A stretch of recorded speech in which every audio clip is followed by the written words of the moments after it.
किसी भी देश या राज्य को चलाने के लिए सरकारों और सिस्टम की ज़रूरत होती है। और हम हमारे देश की बात करें तो हम आज़ादी के बाद से जो सिस्टम बना हुआ है वो आज तक लागू हो रहा है। न जाने कितने ही बदलाव इन 75 सालों में हमें देखने को मिले, लेकिन फिर भी हम उसी ढर्रे पर आगे बढ़े जा रहे हैं। हम सब पॉलिटिकल पार्टियों के हाथों की कठपुतली की तरह बन गए हैं। जैसे वो लोग हमें यूज करना चाहते हैं वैसा यूज करने देते हैं और हम वहीं के वहीं रह जाते हैं। इसलिए अब वक्त आ गया है कि हमें हमारे भविष्य की पीढ़ी के लिए आवाज उठाना जरूरी है।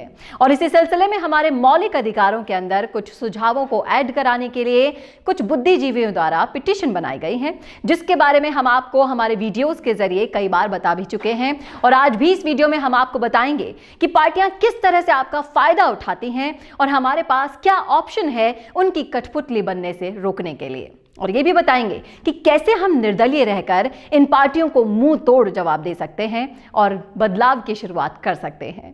तो चलिए शुरू करते हैं ये वीडियो। नमस्कार, मैं हूं चेतना शर्मा आपके साथ और आप देखना शुरू कर चुके हैं राजस्थान संवाद। पार्टी के टिकट से चुने जाने वाले एमपी और एमएलए को पार्टी के अधीन रहना पड़ता है और संविधान की 10th शेड्यूल की व्यवस्था के अनुसार आपको बता दें कि जनता के चुने हुए एमपी और एमएलए को पार्टी के नियंत्रण में रहना होता है। जनता के द्वारा चुने हुए एमपी और एमएलए को पार्टी हाईकमान के आदेश पर काम करना होता है और यही एमपी एमएलए पार्टी के कर्मचारी बनकर रह जाते हैं। और एमपी एमएलए को संसद विधानसभा में जनता के प्रतिनिधि के बजाय पार्टी के प्रतिनिधि के रूप में कार्य करना होता है और जनता के चुने हुए एमपी एमएलए पार्टी हाईकमान के कर्मचारी बनकर रह जाते हैं। पर निर्दलीय एमपी एमएलए का हाईकमान तो असल में वोटर ही होता है। इसके अलावा आपको बता दें कि कई पार्टियों पर कुछ गिने चुने राजनीतिक परिवारों का कब्जा बन जाने की संभावना रहती है और परिवारों के कब्जे वाली पार्टियों में लोकतंत्र ना के बराबर होता है। पार्टी के पदों पर चुनाव की जगह वंशवाद हावी हो जाता है और राष्ट्रीय स्तर से लेकर जिला ब्लॉक स्तर तक वंशवाद या फिर कह ले परिवारवाद का बोलबाला हो जाता है। लोकतंत्र परिवार तंत्र बन जाता है। ऐसी पार्टियों के टिकट से जनता के चुने हुए एमपी एमएलए परिवारों के कर्मचारी बनकर रह जाते हैं, लेकिन निर्दलियों के साथ ऐसा नहीं है। दूसरी तरफ जिन पार्टियों में परिवारों का कब्जा नहीं होता है उन पार्टियों पर धन बल वालों का कब्जा होने का डर बना रहता है। ऐसे में पार्टियों के पदों के लिए चुनाव धन बल से हो जाता है। चुनाव सिर्फ दिखावे का होता है, असल में पैसे वालों के आदमी ही पदों पर चुने जाते हैं। जनता के चुने हुए एमपी एमएलए पार्टी अध्यक्ष के माध्यम से पैसे वालों के प्रतिनिधि बनकर रह जाते हैं और लोकतंत्र धन तंत्र बनकर रह जाता है। लेकिन निर्दलियों के साथ ऐसा खतरा कम ही दिखाई देता है क्योंकि निर्दलीय सीधे जनता में से चुने जाते हैं।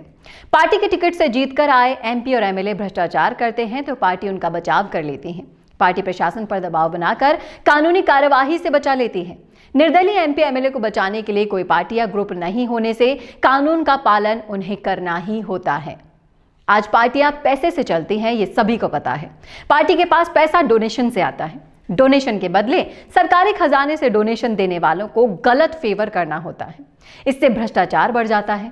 लेकिन निर्दलियों की बात करें तो इनको कंपनियों से डोनेशन की कम संभावनाएं रहती हैं, इसीलिए निर्दलीय किसी भी दबाव में नहीं होते हैं। और इसके ताजा उदाहरण आप देख सकते हैं। पार्टी को डोनेशन गुप्त भी रखा जाता है। वोटर को पार्टी को मिले डोनेशन का हिसाब मिलना असंभव है, जबकि निर्दलीय को तो अपने डोनेशन का हिसाब देना ही पड़ता है। निर्दलीय को कहां से पैसा मिला है इसका हिसाब भी आप मांग सकते हैं। अगर उम्मीदवार ना दे तो चुनाव आयोग से आरटीआई के द्वारा ले भी सकते हैं। इसके अलावा पार्टियां गुप्त विदेशी डोनेशन भी ले सकती हैं। एक तरह से गुप्त विदेशी डोनेशन से भी पार्टी चल सकती है। पार्टियों का विदेशी कंपनी के हाथ में जाने की संभावनाएं इससे बनी रहती हैं और विदेशी कंपनियां पार्टियों के माध्यम से अप्रत्यक्ष रूप से राज कर सकती हैं। वहीं निर्दलीय को कोई विदेशी डोनेशन नहीं मिलता, इसीलिए निर्दलीय सिर्फ अपने वोटर के लिए काम करते हैं। और हमारे राजस्थान में भी आपने देखा है कि निर्दलीय जो उम्मीदवार हैं वो किस तरह से तेजी से बढ़ रहे हैं।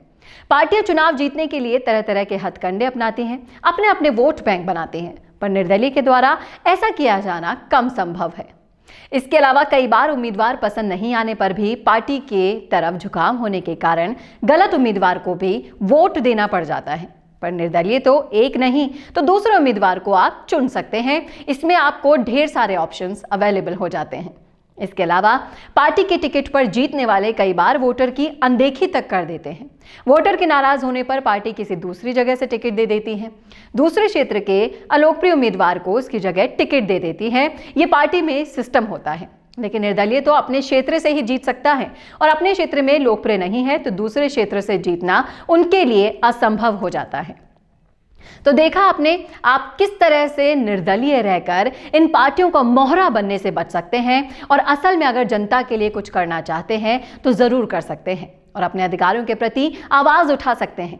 लेकिन आवाज उठाने से पहले आपको डिस्क्रिप्शन में जो लिंक दिया हुआ है उसके बारे में पता होना चाहिए। आप जाइए, डिस्क्रिप्शन में जो लिंक है उसे पढ़िए, उसे समझिए और ज़्यादा से ज़्यादा इस वीडियो को शेयर कीजिए ताकि ये बात आम लोगों तक पहुंच सके और हम हमारी भविष्य पीढ़ी के लिए कुछ ऐसा कदम उठा सकें जो उनके लिए लाभदायक हो।